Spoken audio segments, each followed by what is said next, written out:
আসসালামু আলাইকুম, কেমন আছেন? পৃথিবীতে তারাই সাকসেস বেসিক্যালি যারা নিয়ম মানে না। কথাটা শুনে খুব অবাক হচ্ছেন, তাই না? হ্যাঁ, পৃথিবীতে দুটো গ্রুপের লোক কখনো সাকসেস হতে পারে না। যে লোকটা সবসময় নিয়ম মানে, আবার যে লোকটা কখনোই নিয়ম মানে না। ও দুটো গ্রুপের লোক কখনো সাকসেস হতে পারে না। আপনাকে নিয়ম ভাঙতেও হবে, নিয়ম মানতেও হবে। আপনাকে জায়গা বুঝে নিয়ম মানা, নিয়ম ভাঙা সবই আপনাকে করতে হবে। যদি আপনি সবসময় নিয়মের মধ্যে থাকেন, আপনি আগাতে পারবেন না। যদি আপনি সবসময় নিয়মের বাইরে থাকেন, তখন আপনি এগোতে পারবেন না। সুতরাং আপনাকে কখনো কখনো নিয়ম ভাঙতেই হবে যদি আপনি সঠিকভাবে এগিয়ে যেতে চান। এটাই পৃথিবীর আরেকটা নিয়ম। একটা কথা আছে না, think out of boundary.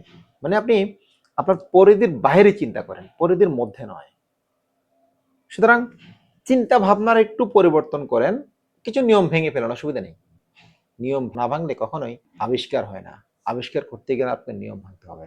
Thank you very much.